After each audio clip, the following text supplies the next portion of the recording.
Are you using the right amount of side spin and slice on your serve? Not only for your level now, but also for the future. The reason we say for the future as well is because so many students come to the court and they say, my serve is really, really effective and it works really well against the players that I'm playing against now.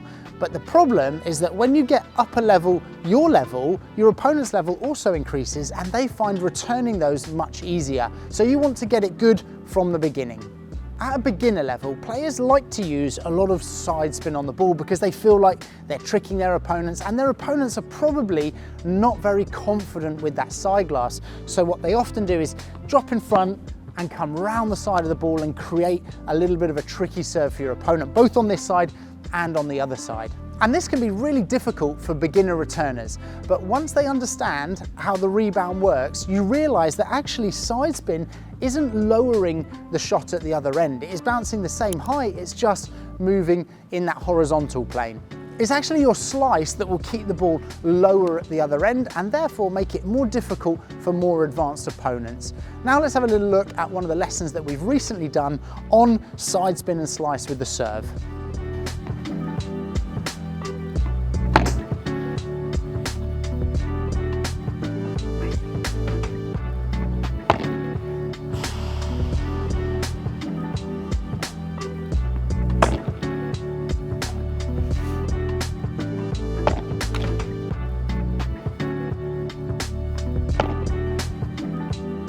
Cool, okay.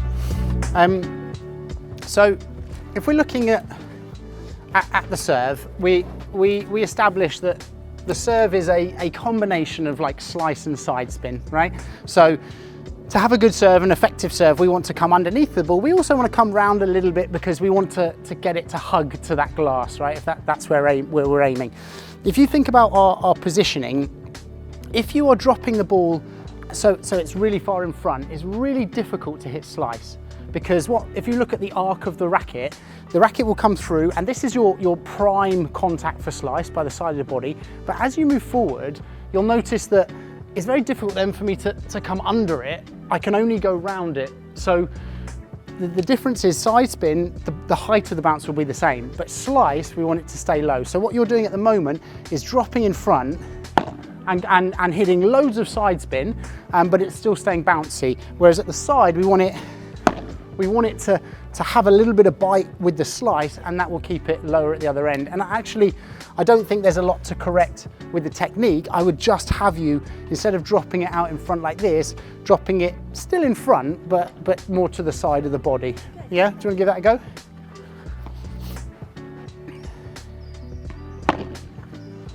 Yeah, here's one.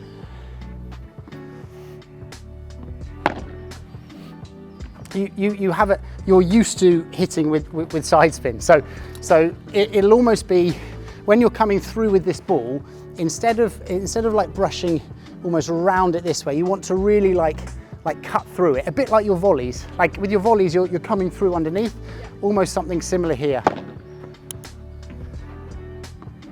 I'm gonna drop a ball for you. So let's go into position. Right now you're dropping out here. I'm gonna drop here for you, and think slice. Ready? Good, and again. Same position. Good. Can you see that's now staying lower at the other end? Yes, like that. Do you feel the difference there? Like when you're coming through and you can see that difference? Yeah. Use your kind of front toes as a guide, yeah.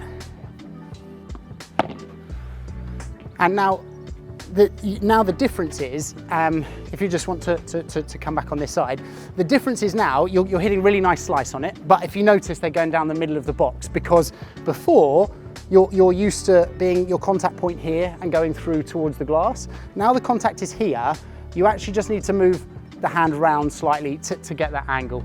And because now you've got the slice and the side spin, it's a good mix. We just need to create, you're changing the face of the racket to create the angle that you want, yeah? So you're just ever so slightly coming around that ball to get that side glass. So drop by toes, good.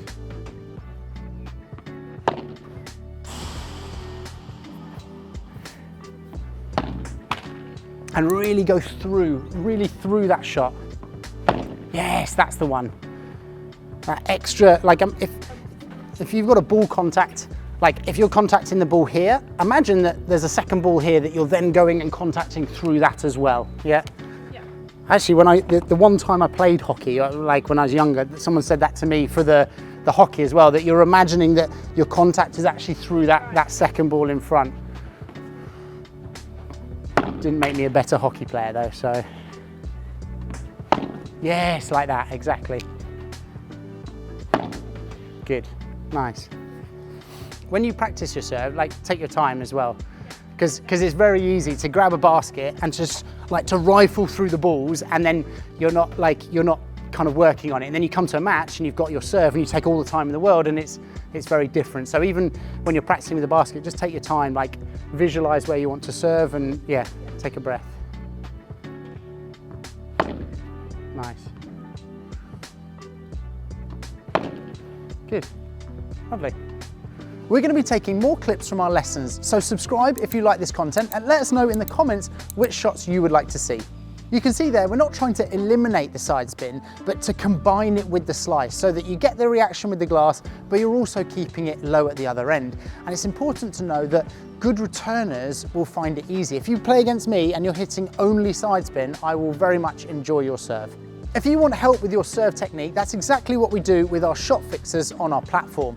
I'll put the link up here and you can just join the platform. We have a free trial and you can put your video of your serve in, and myself and the coaches will break it down for you. And then down here, I'll put a playlist of our other training vlogs.